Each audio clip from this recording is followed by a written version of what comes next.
जी friends, आप देख रहे हैं YouTube channel voice of Kayani और मैं सफदर खान क्यानी। अच्छा फ्रेंड्स, बहुत से एनालिस्ट बड़े कंफ्यूज है इस हवाले से कि एचपीएलसी का जो कॉलम है उसकी वॉशिंग किस तरह की जाए, क्या बेस्ट प्रैक्टिसेस अप्लाई की जाए कि एचपीएलसी के कॉलम की शेल्फ लाइफ बेहतर रहे। क्योंकि जब तक आप कॉलम की वॉशिंग एक्यूरेट नहीं करते हैं तो कॉलम की लाइफ एक्यूरेट नहीं रहती, उसकी लाइफ डिक्रीज हो जाती।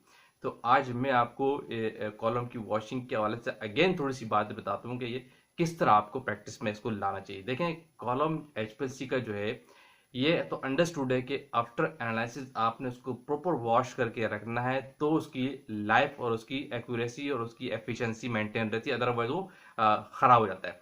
तो इसका वेरी सिंपल है, इसमें कोई रॉकेट साइंस नहीं है। वेरी सिंपल है, जो आप एनालिसिस कर रहे होते हैं एज पर एनालिसिस अपने कॉलम को आपको वॉशिंग करनी होती है मस्ट।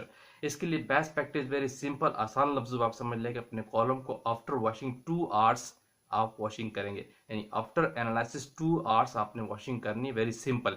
अगर आपके मोबाइल फेस के अंदर बफर्ड यूज हुआ है, यानी आपके मोबाइल फेस जो आपने प्रिपेयर किया है उसमें कोई बफर्ड सॉल्यूशन आपने यूज किया है, बफर्ड मोबाइल फेस था, तो फिर अंडरस्टूड सी बात है आफ्टर एनालिसिस आपने अपने कॉलम को 1 घंटे तक यानी 60 मिनट्स तक प्योर डिस्टिल्ड वाटर से आपने उसको वॉश करना है।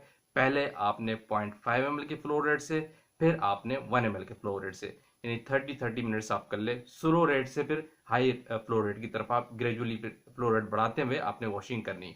ठीक है, उसके बाद आपने 30 मिनट्स से लेकर 1 घंटे तक आपने 60 मिनट्स तक तकरीबन प्योर मेथनॉल से आपने उसकी वॉशिंग करनी है। ठीक है, ये वेरी सिंपल और बेस्ट प्रैक्टिस है, इससे आपके कॉलम की शेल्फ लाइफ बेस्ट रहती है। अगर आप प्योर मेथनॉल नहीं लेते, कॉस्ट इफेक्टिव है, तो आप 50% मेथनॉल यूज कर सकते हैं। अच्छा, 50% से सवाल क्रिएटिव के सामने एक और बात भी थी कि हम क्यों 50% मेथनॉल यूज करते हैं, 60% क्यों नहीं यूज करते हैं, और 30% क्यों नहीं यूज करते, 40% क्यों नहीं यूज करते, या 25% मेथनॉल क्यों यूज करते।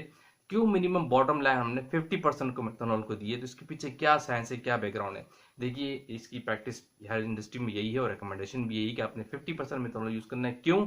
देखें, 100% अगर आप यूज करते हैं, आप सुन लीजिएगा, 100% अगर आप मेथनॉल यूज करते हैं, जैसे मैंने आपको कहा कि आप 1 घंटे तक मेथनॉल से वॉशिंग करें, तो बेस्ट प्रैक्टिस है। लेकिन अगर आपकी इंडस्ट्री में कॉस्ट इफेक्टिव है, कॉस्ट का बजट का इशू आता है, तो कोई मसला नहीं, आप 50% पे लेके आ सकते हैं।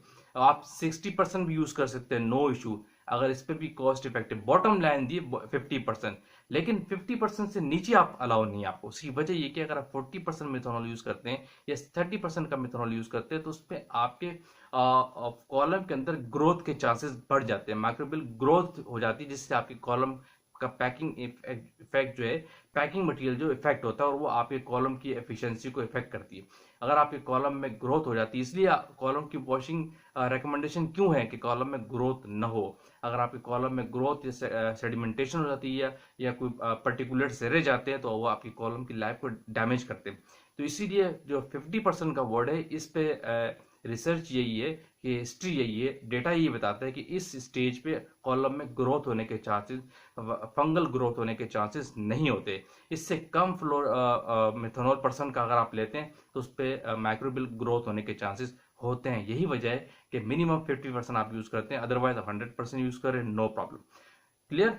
तो वेरी सिंपल है, आपने जब भी एचपीएलसी एनालिसिस करनी है तो आपने अपने कॉलम को आफ्टर एनालिसिस 2 आवर्स वॉशिंग करना है। अगर आपके मोबाइल पे इसके अंदर बफर्ड यूज हुआ है तो पहले आपने 1 घंटे के लिए डिस्टिल्ड वाटर से यूज करना है। लेकिन अगर आपके मोबाइल पे से बफर्ड नहीं था, जैसा आपने प्योर मेथनॉल यूज कर लिए, तो आफ्टर वॉशिंग आपको वाटर चलाने की जरूरत नहीं है। जस्ट आप 1 से 1.5 घंटा प्योर मेथनॉल से या 50% मेथनॉल से भी उसको वॉश कर सकते हैं। वेरी सिंपल है। इस तरीके सारी इंडस्ट्री में बेस्ट प्रैक्टिसेस है, रिकमेंडेशन यही, और आपके प्रोटोकॉल में यही गिवन होता है। जो आप इंडस्ट्री के अंदर प्रोटोकॉल यूज करते हैं उसमें डिफाइन होता है कि आपने वॉशिंग किस तरीके से करनी है। जिस इंडस्ट्री का डॉक्यूमेंट वीक होता है तो उनके प्रोटोकॉल में चीजें नहीं होती, लेकिन बेस्ट प्रैक्टिस यही कि ये चीज अपने आप प्रोटोकॉल में भी शो कर सकते हैं। क्लियर? होपफुली आपको जो एनालिस्ट है, फ्रेश है, उनको जो न्यू कैंडिडेट्स होते हैं बड़े कंफ्यूज रहते हैं कॉलम को वॉशिंग किस तरह की जाए, तो वेरी सिंपल है, जिस तरीके से मैंने आपको बताया, ये वेरी सिंपल और बेस्ट प्रैक्टिस है हर इंडस्ट्री के अंदर। इसी को आप इम्प्लीमेंट करें, इससे आपकी कॉलम की लाइफ बेहतर रहेगी। अगर बफर्ड है तो किस तरह करनी है, अगर बफर्ड नहीं है तो आपने वॉशिंग किस तरह करनी है। अभी वीडियो को क्लोज करते हैं। जो लोग चैनल पर न्यू थे, सब्सक्राइब लाजमी कीजिए, ताकि इस तरह के टेक्निकल और आइडियाज वीडियोस के आपके पास पहुंचते रहे। Thank you for watching. अल्लाह हाफिज़।